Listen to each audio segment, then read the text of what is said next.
I suppose if you looked at our family from the outside, we seemed picture perfect. My mother Susan was the kind of woman who made everything look polished, every meal, every holiday, every room in the house. My father Raymond had the quiet authority of a man who was always half listening, half elsewhere. And then there was my older sister Heather, the golden one. The sun rose and set on her smile, at least in my mother's eyes. And me, I was just Emily, the quieter daughter, the one who didn't make waves, the one who learned to fold herself into the corners of family gatherings because there was no space left at the center. I'm 31 now, but even as an adult, it's strange how childhood dynamics follow you like shadows. I moved out years ago, built a life of my own, even started my own marketing firm from the ground up. But no matter how far I went, I never stopped feeling like a second thought. And when the biggest heartbreak of my life happened, that feeling became impossible to ignore. But I'm getting ahead of myself. Let me tell you about Heather first. Heather was born 3 years before me. From the very beginning, she had this dazzling presence, curly blonde hair, a laugh that made people turn their heads, a gift for performance and drama. She was the kind of child who danced on kitchen tables and was applauded instead of scolded. I, on the other hand, was the one who colored inside the lines, who didn't cry in public, who got straight A's and thought that would be enough. I was wrong. My mother said she was proud, sure, but it always felt like a footnote to whatever grand story Heather was living that day. When Heather got a part in the school musical, Mum threw a party. When I won a regional math competition, she bought pizza and forgot to mention it to anyone. Growing up, it stung, but I internalized it.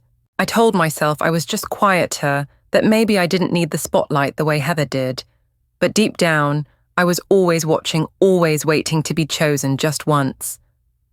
Even holidays became showcases for Heather's milestones. Christmas, Heather's new boyfriend. Thanksgiving, Heather just got promoted. My birthday usually forgotten until late evening after dessert was served. I think the worst part was how subtle it all was. There was no overt cruelty, no name-calling or punishment, just a constant gentle reminder that I was background noise. Still, I held on to hope. I told myself that families grow, that people evolve, that maybe one day I'd say something or go through something that would make them stop and see me. That moment finally came, but not in the way I expected. 2 years ago, I lost someone I loved deeply. His name was Daniel. He was my fiancé. He died suddenly in a car crash just 2 months before our wedding. And in the weeks that followed, I waited for warmth, for support, for some sign that my family would wrap me in their arms and say, "We're here. We see you. We feel this with you." But instead, they reminded me that Heather's birthday was coming up. Yes, her birthday, less than 3 weeks after Daniel's funeral. I'll never forget the conversation. I was sitting at my parents' kitchen table, my eyes hollow from crying for days. My mother came in with her planner, her voice upbeat, talking about catering menus and cake designs. "Heather wants to do something special this year," she said. 35 is a big deal. I blinked. "Mom, Daniel just died." She paused, but only for a second. "I know, sweetheart, and we're all so sorry. But life keeps moving. Heather's been planning this for months." I remember looking down at my tea, wishing I could disappear inside it. "She thought you'd be okay with it," my mother added. "She even said she wouldn't mind if you didn't stay the whole night." That's when it hit me. Not just the pain of Daniel being gone, but the realization that my grief had no place in this house. That day, something inside me shifted. Not loudly, not dramatically, just quietly, like a door clicking shut from the inside. I went home that evening and cried until my face hurt, but it wasn't just for Daniel anymore. It was for every moment I had allowed myself to believe I mattered equally. Every family dinner I'd smiled through, every time I let it slide. They had made their choice, and it wasn't me. Still, I said nothing. I didn't confront anyone. I didn't scream or post angry messages on social media. I simply stopped trying. But as fate would have it, life wasn't done yet. A year later, My uncle, my mother's brother, passed away, and with him a new chapter began. Because what none of them knew, and what my uncle had kept to himself until his final breath, was that I had been the one taking care of him behind the scenes. I had handled his grocery deliveries when he got too sick to walk. I paid off his overdue medical bills anonymously. I'd even sat with him on weekends, listening to him talk about his regrets, his dreams, his quiet rage at how my mother had treated us both. He saw me, and before he died, he told his lawyer exactly that. But that's another part of the story. And trust me, it's one worth hearing. I didn't go to Heather's birthday party. I wish I could say it was a bold act of defiance that I'd stood up and said no more. But the truth is, I simply couldn't breathe. The thought of standing in a room full of balloons and champagne flutes surrounded by people toasting a life, while I was still learning how to live again without Daniel, it was unbearable. So I texted Heather the day before. "I'm sorry, but I won't be coming. I hope it's a wonderful evening." Her reply came in less than a minute, disappointed but not surprised. "You always find a way to make things about yourself." I sat frozen with the phone in my hand. "No, are you okay?" "No, I understand." Just the same script, the same passive-aggressive guilt that had been fed to me since we were kids. And still part of me wasn't angry. I was numb. Maybe that was worse. My mother called that night. I let it ring, twice. On the third try I picked up. Her voice was soft, rehearsed. "Emily, your sister's hurt." This was important to her. I stayed silent. She just wanted to feel special on her day. "She already does," I said flatly. "Every day." That earned a sharp inhale from her. "That's not fair." "No, Mum."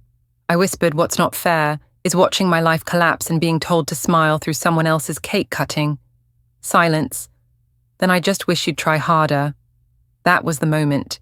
The moment I knew I had been trying my entire life. For them. For crumbs of kindness. For slivers of attention. For permission to hurt. And now I was done. The days after the party felt like emotional fallout. My sister didn't speak to me. My mother sent stiff clipped messages like, "Hope you're doing okay," but never followed up. My father, as always, stayed on the sidelines, quiet as wallpaper. It was around then that I started therapy. Not the kind where you cry once a week and go home feeling heavier, but the real kind. The kind that makes you tear open every belief you were raised with and ask, what if I've been wrong about all of it? My therapist Janet was kind and firm. She never sugarcoated and she never fed my victim complex. Instead, she helped me name things. Emotional neglect, enmeshment, golden child syndrome. I devoured books, articles, podcasts, anything that made sense of why I always felt invisible in rooms full of people I was related to. It was painful. But oddly, it was freeing. Every revelation was a chain breaking. And still, I kept my distance. I didn't cut ties. I responded to texts. I sent birthday cards. I attended Mother's Day brunch with a practiced smile. But I was different now. Then came the call. It was a rainy Tuesday. I remember because I had just made tea and sat down to read when the phone buzzed. It was my cousin Amanda. "Emily," she said, her voice trembling. "Uncle Mark passed away last night." I felt something sink inside me. I knew he'd been ill, but I thought there would be more time. I had planned to visit that weekend. I had left it too late. I cried for hours. Uncle Mark wasn't just family. He was the only one who ever made me feel like I mattered. He saw me in ways my own parents never did. He asked about my business, remembered my dog's name, sent postcards just because. He was warmth in a house built from cold bricks. And now he was gone. The funeral was quiet, small. Mostly distant relatives and a few old friends. My mother cried in public for the first time I'd seen. Heather wore black like it was a fashion statement. I stood near the back, not to avoid anyone, but because I wanted to feel the weight of the moment privately. After the service, a man in a dark blue suit approached me. He introduced himself as Uncle Mark's attorney. His name was Mr. Whitman. "We'll be reading the will next Thursday," he said. "Uncle Mark made some very specific requests regarding your presence." I blinked. "He did." He nodded. "Yes. He was quite clear that certain things wouldn't be revealed without you in the room. I didn't know what that meant, but something stirred in me, a quiet hum of unfinished business. That next week, my mother sent a family email, the kind with subject lines like "Important, please read." She wrote, "As you know, Mark's will is being read this Thursday. Please plan to attend." There's no reason to expect surprises. He told us his affairs were in order. No reason to expect surprises, except of course they had no idea what he and I had shared. What they didn't know was that for the last 8 months of his life, Uncle Mark had been calling me regularly. Sometimes just to talk, sometimes to ask for help navigating medical paperwork. Once he even called just to hear my voice because the house was too quiet. They didn't know I'd arranged the cleaner who came twice a week, that I'd wired money to cover a specialist consultation when his insurance lapsed, that I brought him groceries in the snow while Heather posted selfies from a ski resort. They didn't know because I didn't tell them. Not because I wanted to be noble, but because I was tired of expecting recognition. Tired of hoping my mother would look at me and see something other than a to-do list or a failed comparison. But Uncle Mark had seen. And as I stood outside the lawyer's office that Thursday, watching my breath fog in the winter air, I knew that something was about to shift. I didn't know how yet. I just knew I wasn't going to be invisible anymore. The law office was colder than I expected, modern, clinical, with sharp corners and polished floors. There was no warmth in the lighting, just that white fluorescent glare that makes you feel like a suspect in your own life. Heather arrived first, of course. She walked in, wearing a chic navy dress and heels too tall for a grieving niece, her hair perfectly curled, makeup flawless. She greeted Mr. Whitman with a smile that said networking opportunity more than mourning family. "Hi, Emily," she said, barely glancing at me. I nodded. My parents came in together a few minutes later. Dad gave me a brief pat on the shoulder, the way you might greet a colleague you barely knew. Mom didn't make eye contact. She was too busy whispering to Heather about lunch plans afterward. I sat down at the long mahogany table, taking the furthest seat from them all. I didn't care how it looked. Mr. Whitman entered the room, holding a thick file and a laptop, nodding politely. "Thank you all for coming. As you know, Mark made several updates to his will in the past year, and he left very specific instructions regarding how this meeting would proceed." He paused, then looked directly at me, and he asked that I begin with a letter. Heather shifted in her seat. My mother's eyebrows lifted slightly, but she said nothing. Mr. Whitman cleared his throat and unfolded a piece of stationery. It was yellowed and handwritten in Uncle Mark's neat print. "To my family. If you're hearing this, it means I'm gone. I know you're expecting this to be a formality, but if there's one thing I've learned in my final years, it's that formality often hides injustice. So today I'm going to do something different. I'm going to speak the truth. And I'm going to do what none of you have done for Emily. See her, acknowledge her, thank her. Because while the rest of you were busy pretending to be a family, Emily was the one who showed up, not with grand gestures or showy speeches, but with quiet, consistent love. She was my family when I had no one else. And so I've made some changes. I hope you'll listen before you judge. And if not, well, that says more about you than it does about her. With love, Mark." The room went dead silent. My heart pounded, not because I expected anything huge, but because I had never heard anyone in my family defend me like that before. Not once. Heather scoffed. Seriously, my mother frowned, but her lips were tight, unreadable. Mr. Whitman looked around and continued. "Per Mark's updated will, the following distributions are to be made." He listed a few minor bequests. First, some furniture to a cousin, a donation to his local animal shelter. Heather received an art piece she had once admired. My mother was given a collection of photo albums. And then came the part that would shift everything. And to my niece, Emily, Mr. Whitman read, "I leave the remainder of my estate, including the house on Maple Hill, all financial accounts, my life insurance policy, and my stake in the family property, because she, and only she, treated me like I mattered." My ears rang. Heather choked on her own breath. "What?" My mother gasped. "That must be a mistake." But Mr. Whitman was calm. It's not. The will was signed, notarized, and filed according to all state laws. Mark was of sound mind, and I personally reviewed these documents with him on 3 separate occasions. He was very clear. "You're giving her everything," Heather shrieked. She didn't even visit him until the end. I opened my mouth, then closed it. Mr. Whitman turned to her, his tone still professional. "That's not accurate. According to Mark's notes and receipts, Emily was supporting him in private for over 8 months. She requested anonymity at the time." My father finally spoke, voice low. "Emily, why didn't you say anything?" I looked at him. Would it have made a difference? He blinked but didn't answer. The room was unraveling. Heather stood up, pacing like she couldn't believe her heels were touching the same floor as the rest of us.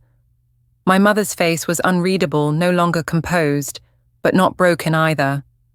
Cold, like someone calculating a new narrative. She turned to me. "This is very dramatic of you." I laughed under my breath. "I didn't write the will, Mom. You let him think we neglected him." "No," I said, "he came to that conclusion on his own." Silence again. I thought I'd feel triumphant. I thought watching them flail in disbelief would fill the hole they'd carved in me for decades. But I didn't feel smug. I felt free. Mr. Whitman handed me a folder. "These are the documents you'll need to begin the transfer process. If you have any questions, I'll be available this week." I stood thanking him with a small nod. Heather turned to me, voice like venom. "You don't deserve any of it." I looked her dead in the eyes and said the one thing I knew would burn deeper than any insult. I didn't do it for the inheritance. I did it because someone had to care. And with that, I walked out. I didn't slam the door. I didn't look back. I just stepped out into the sunlight, my breath fogging gently in the crisp afternoon air. For the first time in years, I felt like I was walking into my life, not theirs. I thought maybe, just maybe, that would be the end of it. That after the will reading, my family would retreat, lick their wounds, and leave me alone. I didn't expect apologies. I didn't expect understanding. But I hoped naively that silence would follow. Peaceful, blessed silence. I was wrong. It started with the group chat, the one labeled family, a digital theatre where we all pretended things were fine. I hadn't typed anything in there for months, and I almost forgot it existed. But the day after the will was read, it lit up. Heather. "So we're all just going to let Emily manipulate a dying man for money and pretend that's okay." "Mom, Heather, maybe let's not air this here." "Heather, no." "Because someone needs to say it." "Mum, can we discuss this privately?"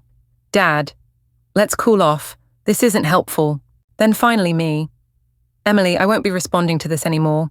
If you need to vent, do it without me. I'm done playing the villain in a story I didn't write." I left the group. Seconds later, my phone vibrated. Mom calling. I let it ring. Then a voicemail. "Emily, I don't understand how things got like this. I raised you girls to love each other, to support family, and now you're shutting us out. You know Heather's emotional. Don't take her words so personally. Please call me back. Let's fix this." Fix this. There was nothing left to fix. Not because I didn't care, but because I finally realized I was the only one who ever tried to repair what they were always comfortable breaking. And yet guilt like a ghost lingered. That night I couldn't sleep. Not from regret, but from exhaustion. Emotional exhaustion. The kind that seeps into your bones and makes you question every boundary you're trying so hard to build. I lay in bed scrolling through old texts with Daniel. His words always grounded me. "You don't have to earn love, Em. The right people just give it." That was the difference, wasn't it? My family's love came with conditions, with performance, with silence and sacrifice. Daniel's didn't. I held on to that thought as I sat in the kitchen the next morning, sipping coffee and watching the sun struggle through grey clouds. The kind of morning where everything feels paused between grief and healing anger and peace. Then came the knock. Not a delivery, not a neighbor. Heather. I stared at her through the peephole for a solid 10 seconds before opening the door. She looked undone. Her hair pulled back in a messy knot, no makeup eyes rimmed with red. "Can we talk?" she asked, voice raw. I stepped aside, not because I wanted to, but because part of me still held on to hope that something human was left between us. She walked in like she owned the place, which made me laugh a little. "Old habits. Nice place," she muttered, looking around. "Did you come to compliment my taste or accuse me of theft again?" She flinched. I deserved that. Silence. Then she sat down on the couch, hands clasped tightly. "Look, I've been angry, and I've said things I shouldn't have, but you have to understand. It felt like betrayal. Uncle Mark didn't say a word to any of us." I leaned against the counter. "Maybe because none of you asked, or noticed. That's not fair." "No," I raised an eyebrow. "You told me I was making Daniel's death about myself because I didn't want to attend your party.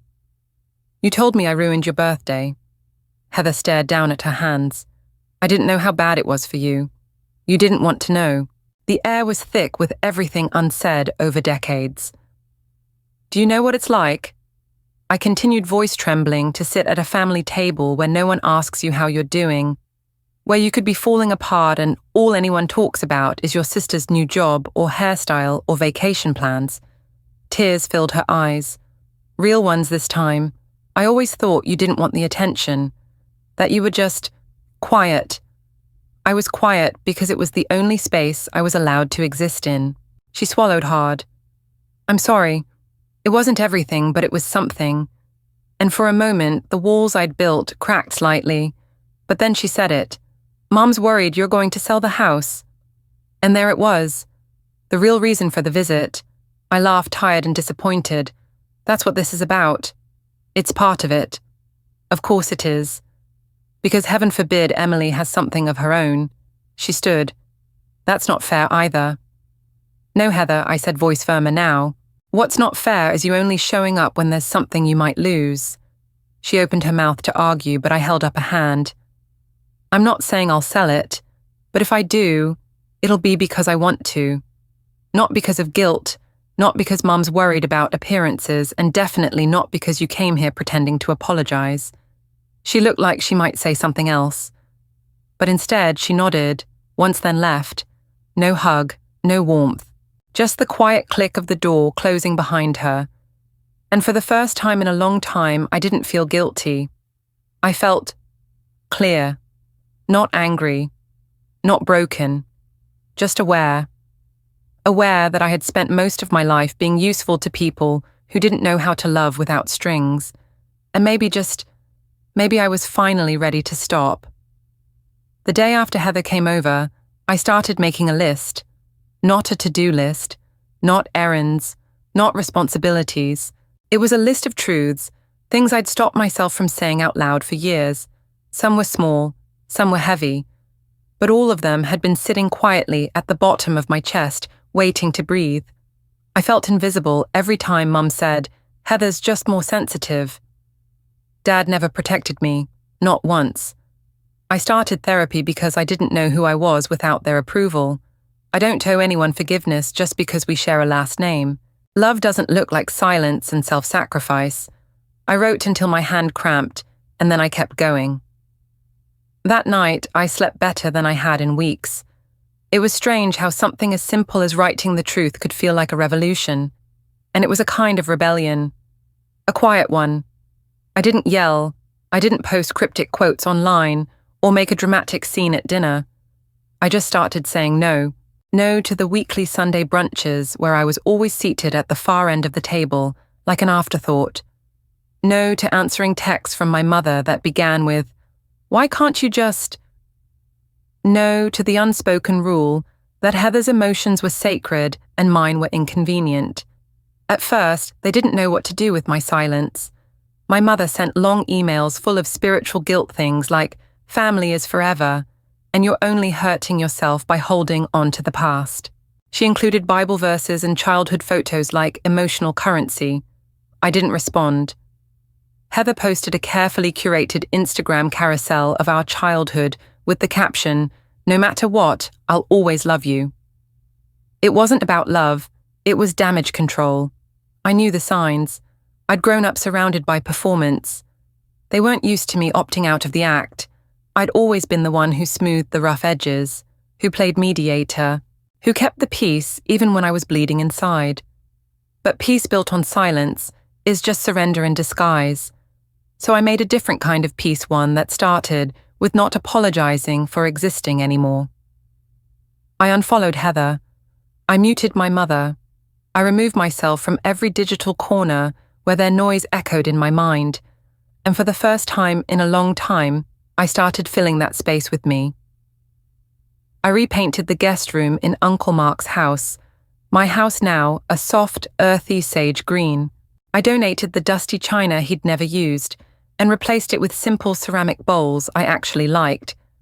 I opened the curtains every morning and let the light flood in even when my heart still felt dim. Then one morning, while scrolling through my email, I found a message from Mr. Whitman.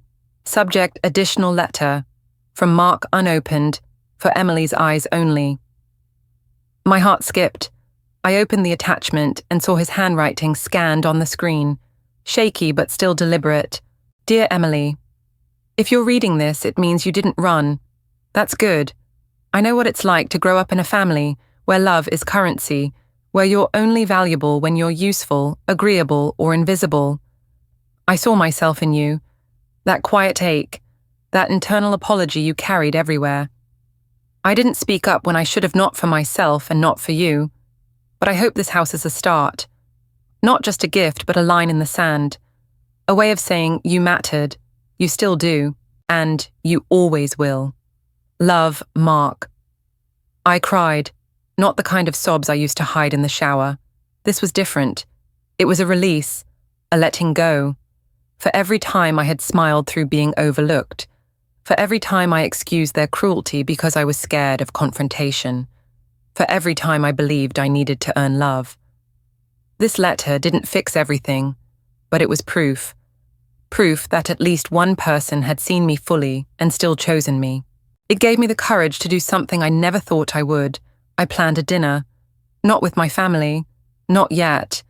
With the people who had shown up when it mattered.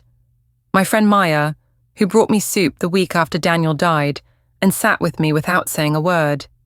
My neighbor Luis, who helped me clear Uncle Mark's garage and told me stories about growing up in Puerto Rico while we cleaned. My old professor Elaine, who had once said, "You don't need to be loud to take up space." I cooked lasagna, set the table, lit candles, and when they came, we laughed. We talked about nothing, about books and dogs and bad dating stories and terrible TV shows. And for a few hours I felt full, not just in the stomach, but in the soul. That night I realized something simple and powerful. You can build family from scratch. You don't need permission. You just need truth boundaries and people who love without conditions. I wasn't Heather. I wasn't the daughter my parents paraded, but I was becoming someone better, someone whole. And I wasn't going back. Healing is not linear. Everyone says that, but no one tells you how jarring the backslides can be, how one unexpected message can make the ground tremble beneath your feet again. It happened on a Thursday. I had just gotten back from a client meeting and was feeling good, confident even. I was finally signing new contracts again, working with clients who respected my time, my expertise. My business, once stalled by grief, was moving forward. So was I. Then came the email.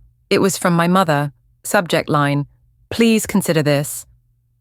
Against my better judgment, I clicked. Emily, I know things have been strained, but we need to talk. Heather is going through a lot emotionally. She's seeing someone about the anxiety this situation has caused her. I think it would mean a great deal if you stepped back from the inheritance for the sake of family harmony. We can arrange to divide the assets differently. Heather's struggling with the idea of you having the house she feels cut out. I'm asking, not demanding, but I hope you'll make the compassionate choice. After all, family should come first. Mom. I stared at the screen for a long time. I didn't know whether to laugh or scream. After everything, after ignoring my grief, after making my pain feel like a burden, after standing by while I was scapegoated, They had the audacity to ask me to make room for Heather again. It was almost poetic, and yet it wasn't shocking. Not really. This was the same script they'd been reading from my entire life. Heather was struggling. Heather needed support. Heather first, always. This time, though, I didn't cry. I didn't write back. Instead, I opened a blank document and drafted a reply I would never send just for me.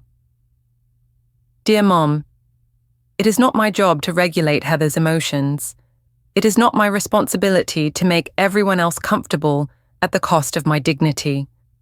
You raised us to believe that family meant loyalty, but what you really meant was silence, obedience. I'm done being loyal to pain. Sincerely, the daughter you never really saw. I saved it. Then I went outside and sat on the porch swing Uncle Mark had built with his own hands. The breeze was soft. The sun was beginning to set. I breathed. And I realized this was the final straw. Not because it was the worst thing they'd done, but because it was the clearest proof that nothing I gave would ever be enough. That no matter how many chances I offered, they would always see me as the expendable one. And so for the first time in my life, I blocked my mother's number. I didn't do it in anger. I did it like someone gently closing a window before the storm hits. I also sent a message to Mr. Whitman. Please proceed with the full estate transition as outlined in the will. I will not be making any amendments or redistributions. Kindly ensure all legal protections are enforced moving forward. Simple, final, freeing. That weekend, I packed up the rest of Uncle Mark's office. Among his papers, I found an old cassette tape and a dusty player in the back of a drawer. On the tape, scrawled in his handwriting for my girls, 1989. Curious, I played it. There he was, young, vibrant, full of warmth. And then suddenly our voices mine, and Heather's just children giggling in the background. He was asking us what we wanted to be when we grew up. Heather had said she wanted to be famous. I had said I wanted to help people. Mark's voice chuckled on the tape. I think both of you are going to change the world. It hit me harder than I expected. We were just kids then, before the favoritism, before the resentment, before all the unspoken wounds. I cried, not because I wanted that time back, but because I was finally letting it go, letting her go, letting them go. The little girl in that recording deserved more than a lifetime of proving she was worthy. And if no one else would give that to her, I would. For the rest of the weekend, I let myself feel. I wrote in my journal. I took long walks. I made a playlist of songs Daniel used to love. I drank tea at sunrise and wine at dusk. I filled the silence with music and meaning, not memories of manipulation. And then, Monday came, and with it, something unexpected. An envelope in the mail. No return address, just my name in slanted handwriting I didn't recognize. Inside was a handwritten note. Emily, I don't know how to say this out loud, but you did the right thing. I've watched you all these years, how you always gave and gave, how no one seemed to notice how heavy that became. I just want you to know some of us did notice. And some of us are proud of you. Keep going. A friend. No signature. I looked at the envelope again. No clues. But for the first time in a long while, I smiled. Maybe healing isn't about grand closure. Maybe it's about tiny truths. Tiny moments of being seen even in the shadows. And maybe, just maybe, I wasn't alone after all. After the anonymous letter arrived, I kept it in my bedside drawer like a small shield. I never figured out who sent it, and I stopped trying. It didn't matter. What mattered was how it made me feel grounded, validated, and quietly witnessed. In the weeks that followed, my life began to reshape itself, not dramatically, not with grand declarations, but in the small, steady ways that told me I was finally steering the wheel. I changed the locks on the house, not out of fear, but out of clarity.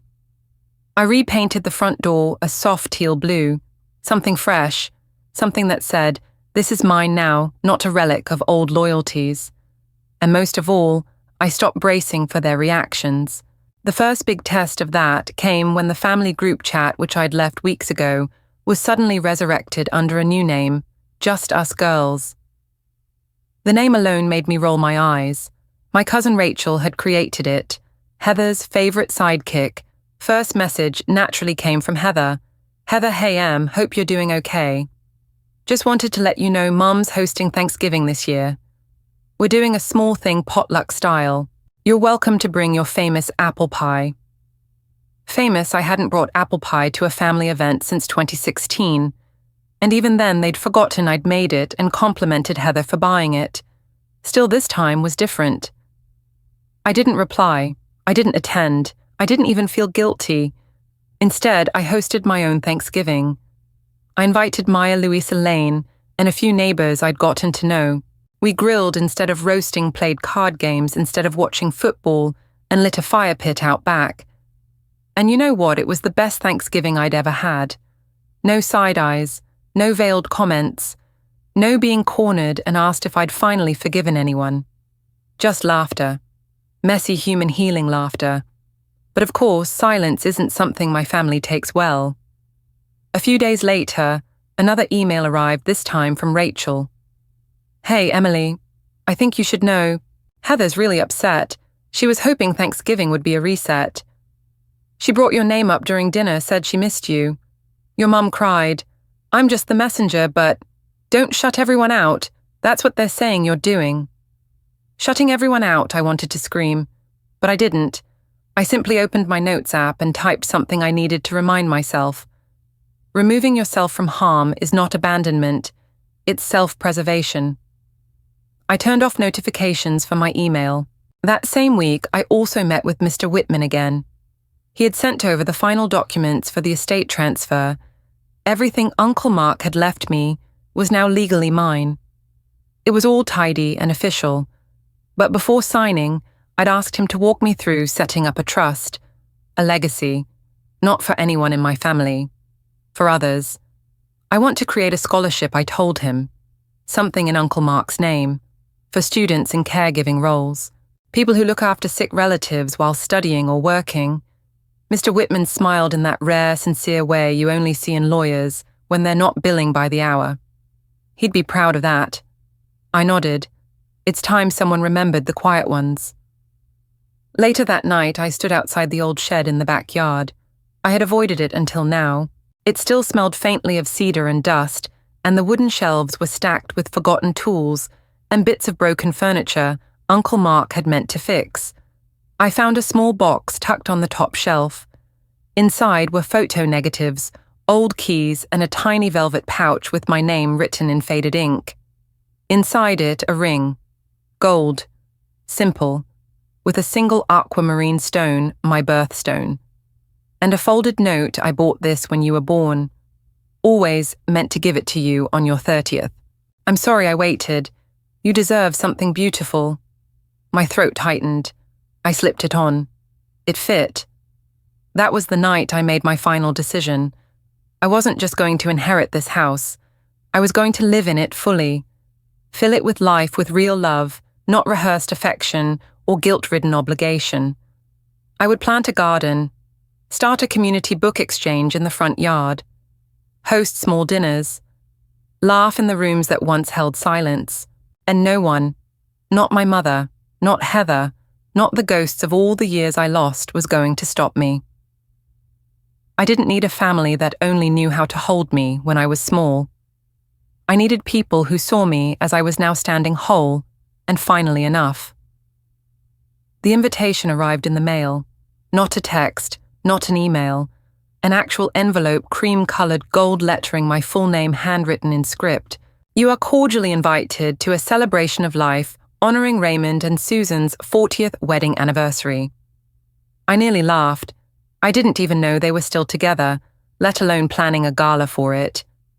The event was to be held at a golf club across town, the kind of place my mother always believed proved social status.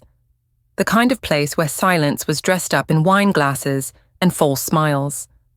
I had no intention of going, but then I saw the RSVP card. At the bottom, someone had added a note clearly in my mother's handwriting. Please come, Emily. For your father. Heather will be giving a speech. She'd appreciate your support. I stared at the words, like they were written in another language. I thought of all the support I had begged for and never received. Still, something in me stirred. Not out of guilt, not out of obligation, out of readiness. It wasn't about them anymore. It was about reclaiming the space they had taken from me and showing them once and for all that I was no longer the version of me they remembered. So I went. I wore a deep emerald dress that hugged my body in all the places I once tried to hide. My hair loose, my face soft proud, not performative present. The moment I walked into the venue, the air shifted. People turned. My mother's eyes widened. Heather nearly dropped her champagne. "Emily," she said, recovering with a smile. "You came?" "I did." We air-kissed another ritual of performance, and she guided me toward a table where my parents were seated. My mother smiled tightly. "You look healthy." It wasn't a compliment. It was an assessment. "Thanks," I replied. "Peace suits me." She blinked. Dad nodded toward a chair. "Glad you're here, honey." I sat, not to please them, but to observe, to witness. Dinner was quiet, more people-pleasing, more small talk. The whole night was perfectly choreographed until Heather took the stage with a crystal glass in hand. Her voice rang across the ballroom. For 40 years, our parents have been the backbone of this family. Their love, their loyalty, their values have shaped us, especially me, their firstborn, who they raised to lead with compassion. I bit my tongue. Heather continued, "I know we've had challenges as a family. I know not everyone sees eye to eye. But tonight isn't about grievances. It's about gratitude." Polite applause. Then she looked directly at me. "And I'm grateful for my sister Emily, who I know hasn't always felt seen, but whose strength and independence I deeply admire." A pause. A performance. And I smiled. Not because I believed it, but because I finally saw through it. After her speech, people began clinking glasses. Dessert was served. My mother was glowing from the attention, and I stood, walked calmly to the same podium. Some gasped. Heather's face fell. I leaned into the mic softly. "Hi, I wasn't planning to speak, but I'd like to say something if that's all right." Silence. I continued. "This room is full of people who believe my family is perfect. That's fine. Appearances matter here. I understand." Nervous laughter. "But for years I've lived behind those appearances. I've been the silent daughter, the quiet one, the one who smiled through disappointment and made room where there wasn't any." I paused.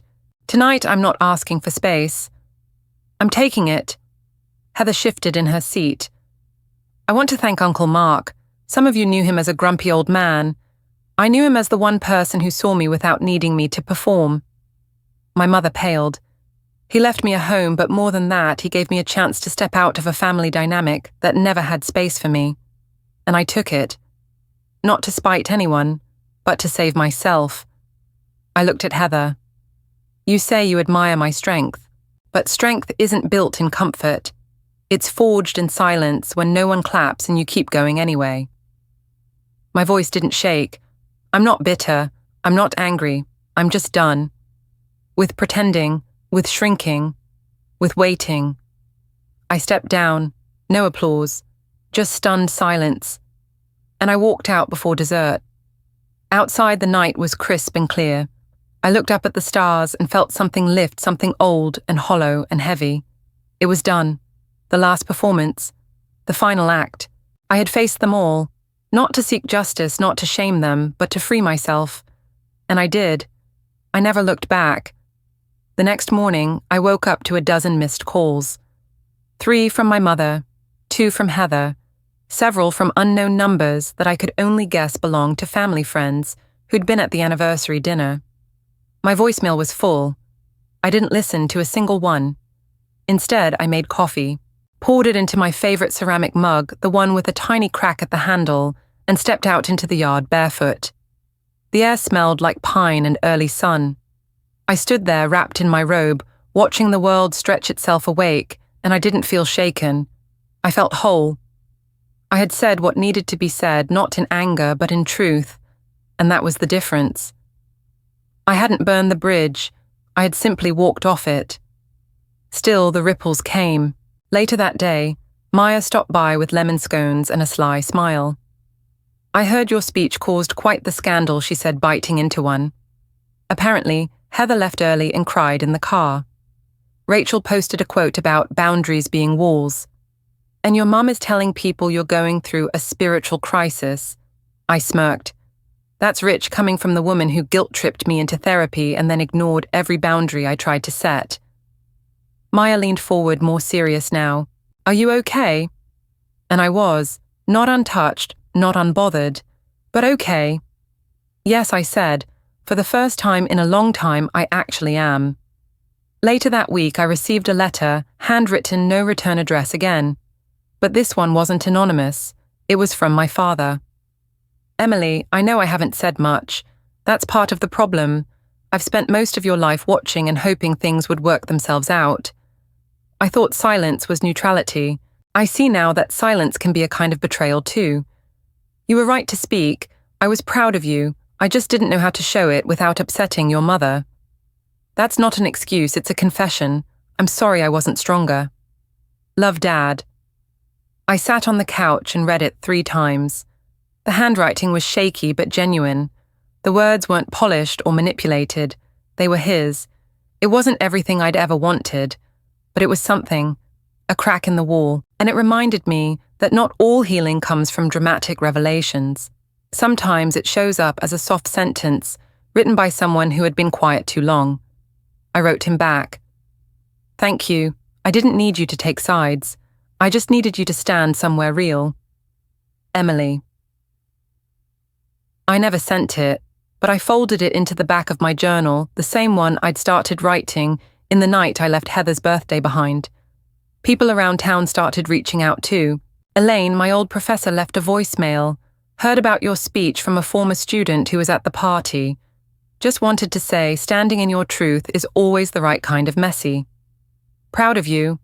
Luis dropped off a basket of vegetables from his garden with a note that read, "You planted new roots. Keep watering them." Even my mail carrier, a sweet woman named Trudy, who'd always handed me letters with a wink, gave me a thumbs up one afternoon and said, "Saw what you said at that fancy golf place. About time, someone told the truth in this town." Apparently, word travels fast in small communities, but the messages that mattered most were the quiet ones. A text from a former coworker, "Hey, I watched your family for years. Always wondered how you held it together. I wish I had your strength." A DM on Instagram from someone I hadn't spoken to since college. "Your story reminded me I'm allowed to walk away too. It struck me then, my pain wasn't unique. My silence wasn't rare. So many women, so many daughters, sisters, partners had been taught to stay small, to stay agreeable, to keep the peace at any cost. But when one person speaks, it gives others permission to breathe. And that was more powerful than anything I could have imagined. I wasn't just reclaiming my voice, I was inviting others to reclaim theirs. That weekend I held another dinner. This time I invited a few new faces, people I'd met at the farmer's market, a friend of Maya's going through a tough divorce, and an older woman who had stopped by to borrow sugar once and ended up crying on my porch about her daughter-in-law. We ate, we laughed, we cried a little too, and near the end of the night someone raised a glass and said, "To Emily for building the kind of family you needed, and sharing it with the rest of us." I didn't know what to say, so I just smiled. Because maybe I didn't need to be the invisible daughter anymore. Maybe I was always meant to become something more. A woman who chose truth over approval, roots over roles, freedom over fear. Spring arrived slowly, not with big declarations or instant warmth, but in the quiet way healing does. A few green shoots in the yard, birdsong just before dawn, light pouring through the window in a way that felt deliberate. I'd been living in Uncle Mark's house for nearly 9 months now, but something about spring made it feel like mine in a new way. I had planted lavender out front, painted the mailbox, replaced the worn welcome mat with one that said simply, "Peace lives here." And it did. Peace wasn't perfection. It didn't mean I didn't miss Daniel. It didn't mean I didn't still sometimes wonder how different things could have been if I'd been born into a family that loved without keeping score. But it meant I was no longer trying to make sense of people who had no intention of seeing me clearly. I had let go, not with bitterness, but with intention. A few weeks later, I received a final envelope from Mr. Whitman. Inside was a small note attached to a printed document. Emily Mark had one last request. He wanted this letter delivered after your first spring in the house. Thought you'd want to see it now. I opened it. It was handwritten like the others, but this one felt different, more like a goodbye. Spring is for the brave. That's what I always thought. The ones who bloom after a hard winter, they're the bravest of all. If you're reading this, then you made it. You've taken the pain and planted something new in its place. I know it wasn't easy. Emily, this house was never meant to be a reward. It was meant to be a beginning. Fill it with laughter. Grow things here. Say yes to people who don't need you to shrink. You don't have to prove anything to anyone anymore. Just live. Love, Mark. I read it slowly. Then I read it again and again, until the words felt like they weren't just his, but mine too. Later that day, I sat on the porch with my journal, the same one I started when I left that terrible birthday behind, and I wrote a new entry. Not about pain, not about grief, but about becoming. I thought I needed their approval to be whole. I thought being loved meant being small, quiet, agreeable. But now I know real love doesn't ask you to disappear. Real love expands you. I am not the forgotten daughter. I am the woman who remembered herself. I closed the journal and looked out at the yard where tiny wildflowers had started to take root near the fence line. No one planted them. They just found a way. Like me. The last time I saw Heather was 5 months after the anniversary party. She showed up unannounced. Again. This time I met her on the porch and didn't invite her in. She was quieter, softer. Her voice didn't have the usual edge. "I'm not here to fight," she said. "I'm not here to fix anything," I replied. She nodded. I don't know how we got so far apart. I looked at her, really looked, and for the first time I didn't feel envy. I didn't feel guilt. I didn't feel small in her shadow. I just felt done. "We didn't drift," I said. "You always stood in the middle and expected me to orbit you." I finally stopped. She blinked. "Do you hate me?" "No," I said simply. "I just don't center you anymore." She didn't have a comeback for that. We stood there in silence for a moment, the wind carrying the smell of rosemary and soil. Then she turned, walked to her car, and drove off. I watched until she disappeared around the bend. And then I went back inside to my music, my books, my plants, my peace. Months passed. I opened the community book exchange out front just like I promised myself. People came and left notes in the little wooden box. One woman dropped off a copy of The Glass Castle with a note that said, "For the girl who found herself in the ruins." I kept that one. I hosted more dinners. Started writing again. Even took a short solo trip to the coast, something I'd always wanted to do, but never let myself believe I deserved. And through it all, I never heard from my mother again. Not on my birthday, not on Christmas, not even when she found out eventually that I had started seeing someone new, a man named Jonah. Kind, quiet, safe. He never once tried to dim me, only ever said, "I'm here when you're ready." We took it slow, because trust doesn't come quickly when you've spent a lifetime being told your needs were too much. But one night, as we walked through the garden behind the house, I turned to him and asked, "Do you ever think some people don't get redemption, that they just fade out of your story?" He nodded gently. "I think some people were only ever a chapter, and others they become the spine." I smiled, and I knew. This wasn't revenge. This wasn't even closure. It was freedom.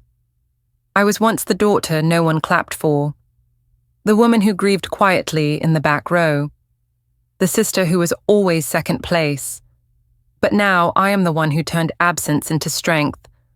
I am the one who made peace louder than their silence. I am the one who walked out of their story and finally started writing my own.